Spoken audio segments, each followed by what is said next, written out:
In World War II, Germany didn't just build tanks. They built an entire ecosystem of war machines, from tiny training tanks forced into combat to armored monsters so heavy they collapsed bridges. This video breaks down every major vehicle the Wehrmacht sent into battle. Let's start where German armored warfare began. Battle tanks, the Panzers. Panzer I. Originally designed as a training tank, the tiny Panzer I was thrown into combat during the invasions of Poland and France. Armed with only 2 machine guns and paper-thin armor, it survived purely through speed, coordination, and numbers. Panzer II. A stopgap that became the backbone of early blitzkrieg. Its 20mm autocannon was effective against light vehicles and infantry, and although quickly outclassed, its chassis would live on in countless other designs. Panzer 35T. Captured after the annexation of Czechoslovakia, this Skoda-built tank was praised for its quality construction and unusual pneumatic transmission. Easily recognized by the gap behind its bogey wheels, it served reliably in early campaigns. Panzer 38T, one of the best light tanks of the early war. Reliable, tough, and armed with a 37mm gun, its chassis later became the foundation for deadly tank destroyers like the Hetzer. Panzer III. Designed as Germany's primary tank killer, its revolutionary 3-man turret gave German crews a huge tactical advantage. Though its guns struggled later in the war, it set the standard for medium tank design. Panzer IV. The true workhorse of the Wehrmacht, the only German tank produced from the first day of the war to the last. Constantly upgraded, it fought on every front, from North Africa to the ruins of Berlin. Panther. Panzer V. Built in response to the Soviet T-34, sloped armor, excellent mobility, and a high-velocity 75mm gun made it one of the most feared medium tanks of the war, once its early mechanical problems were solved. Tiger I. Panzer VI. A legend of heavy armor. Its thick armor and devastating 88mm gun allowed it to destroy enemy tanks from extreme range. Powerful, but slow, complex, and maintenance-heavy. King Tiger. Panzer II. A 70-ton behemoth combining the Panther's sloped armor with even thicker protection. Nearly invincible from the front, but so heavy it destroyed bridges and overworked its own engine. Tank destroyers and assault guns. Stug III. By removing the turret from the Panzer III, Germany created one of the most effective and produced armored vehicles of the war. Low profile, cheap, and deadly. A perfect ambush predator. Jagdpanzer 38T Hetzer. Small, angular, and hard to spot. Built on the reliable 38T chassis, its sloped armor and remote-controlled machine gun made it deadly despite its size. Jagdpanzer IV.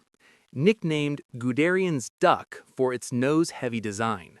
Armed with a long 75mm gun, it was a lethal defensive tank hunter. Marder II and III.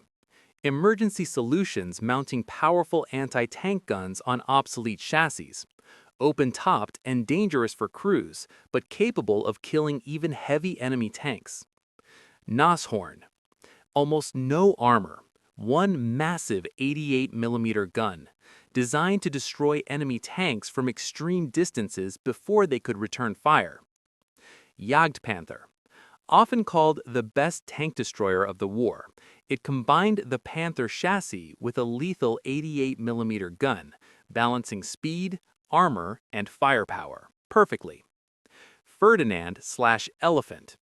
Built on rejected Porsche Tiger hulls, nearly indestructible from the front, but initially lacked a machine gun, making it vulnerable to infantry. Jagdtiger. The heaviest armored fighting vehicle ever to see combat. Its 128mm gun could destroy anything, if it reached the battlefield without breaking down. Self-propelled artillery and anti-aircraft. Bison. A massive infantry gun mounted on a Panzer I chassis, overloaded and top-heavy, but effective early on. Wespe. a successful Panzer II conversion into mobile artillery, fast, flexible, and vital to armored divisions. Hummel mounted a heavy 15-centimeter howitzer on a hybrid chassis, devastating firepower with limited ammunition storage. Grille used the 38.T chassis to provide direct infantry fire support against bunkers. Brummbär, designed for brutal urban combat, its short-barreled gun was meant to demolish buildings. Sturmtiger, a terrifying monster firing a 380mm rocket-propelled charge. One shot could level entire buildings. Wirbelwind and Ostwind, anti-aircraft tanks designed to protect armored units from Allied aircraft. Armored half-tracks and prime movers. SDKFZ-251 Hanomag, the iconic battle taxi of the Panzergrenadiers. Its sloped armor and off-road mobility allowed troops to keep pace with tanks, delivering soldiers straight into the heart of combat. SDKFZ-250/250A, a compact cousin of the Hanomag. Agile and versatile, it was primarily used for reconnaissance and command roles, slipping through tight terrain with ease. SDKFZ-9 Famo, Germany's heavy lifter. This massive half-track could tow broken tanks out of mud, snow, or shell craters, sometimes requiring 2 or 3 chained together just to pull a stuck tiger. SDKFZ-10, a light prime mover, nimble and widely produced, perfect for towing small anti-tank guns like the Pak-36 or Pak-38. It mechanized Germany's lighter artillery units. SDKFZ-11, the standard light artillery tractor, bridged the gap between light and medium movers, hauling field howitzers and Nebelwerfer rockets efficiently across the battlefield. Kettenkrad, a hybrid of motorcycle and tracked vehicle. Initially built for paratroopers, it earned fame navigating the mud and snow of the Eastern Front, towing light guns and small loads where conventional trucks failed.